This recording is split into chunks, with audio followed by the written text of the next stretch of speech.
Hello mga ka-farm, magandang hapon. So, flex ko lang na naman to ulit sa inyo mga ka-farm. Itong sa harapan ng aking inay. Sa harap ng kaniyang hindi pa natapos na bahay. So, ito DIY lang to mga ka-farm. So, dahil wala pa yung ibang bulaklak nandun pa sa kabilang bahay, hindi ko pa nadala lahat. So, ito lang muna tinanim ko mga ka-farm. Ginawa ko ito muna, linagyan ko muna ng mga sibuyas dahon. Ito dahil kami ay kada gulay namin is meron talaga nito, kaya kailangan namin ng maraming ganito na tanim sa bawat luto, kasi masarap to mga ka-farm. Pero base sa research nung nabasa ko is malaking tulong din to sa atin mga ka-farm, di ba? Tapos dito, ito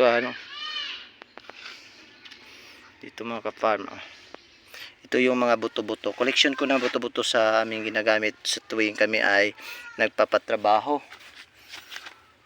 Mga buto ng kamatis, saka bell pepper or atsal. So yan, kahit ano lang yan,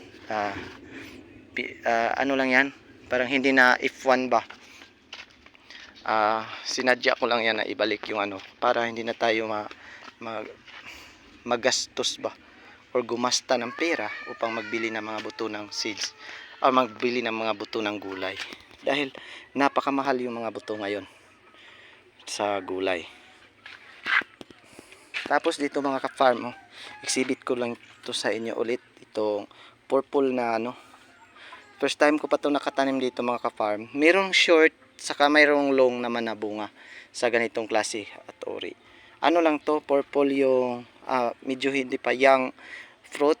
Tapos kapag old to ripening na is orange ba yun? Orange. Yan, ganito lang mga ka-farm. Tapos sa amin is ganito lang ginawa namin to, yung pichay. Binobroadcast lang namin. Tapos hindi na namin tinatransplant. Yan. Katulad nito mga ka-farm, simpleng buhay lang mga ka-farm. Talagang napaka-poor na talaga yung buhay bilang isang farmer kung wala talagang tanim na katulad nito. Dahil alam niyo mga ka-farm, marami tayong makukuhang bitamina nito. Tawag na kalamunggay or kamunggay sa Bisaya. Tapos syempre, ito lang, mga lang, kung may mga bakante kayo, mga container dyan ay gagawin yung paso. Hindi talaga questionable at hindi problema na walang area. Pwede sa paso gawin nating DIY o yung mga pagtaniman natin mga ka-farm. So simple lang. Tapos sa gilid mga ka-farm ay linagyan ko ng diyan ay sili, kamatis. Tapos hanggang doon sa dulo ay linagyan ko ng kamatis. Yan lang. Tapos dito banda linagyan ko ng kahit anong ori ng mga anong klaseng tawag to, gabi-gabi to dito sa amin. Iwan ko dyan sa inyo kung araw-araw gabi-gabi lang ba. Lang, hindi to na-arrange, ay lang ko lang to tawag dyan, tambak ba na kasi klase nga variety. Mga lang to na variety mga ka-farm. Mga native lang to dito sa amin, tapos kinukulikta ko. Yan. Tapos dito banda, another exhibit tayo mga ka-farm.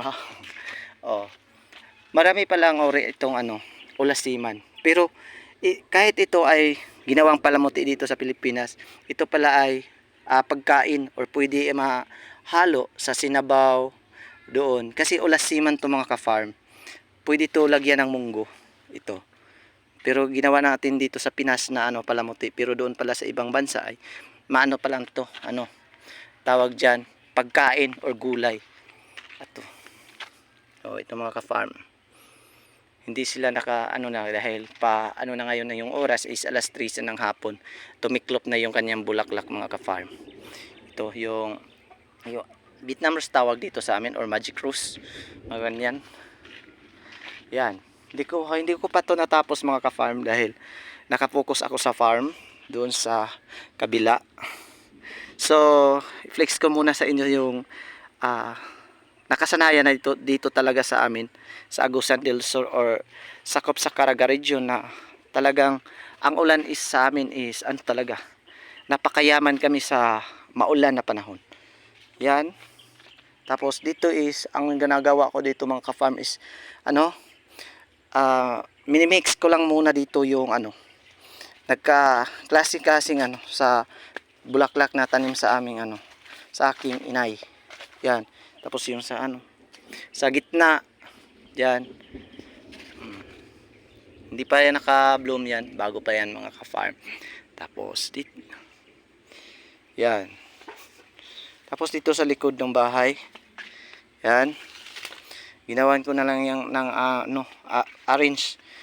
Iwan ko kung na-arrange ba to mga ka-farm. Ito may kulay violet ito or purple doon sa likod. Dito ko lang yan linagay mga ka-farm. Hindi, wala ako kasing alam sa landscape. Kaya pasensyahan na mga ka-farm kung ang tawag diyan. Kung hindi ko talaga ma-arrange tong diba sa dito yung tawag ba motif ay may background na parang may bawat lahi nito ay may purple or violet. Yan. Katulad dito, may violet.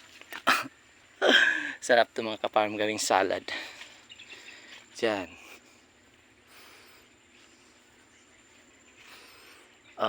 Welcome to my channel, Bidas to Farm. Yan. At saka dito yan sa video banda sa gilid. Tapos pupunta tayo doon sa medyo sa front ay lang din yan mga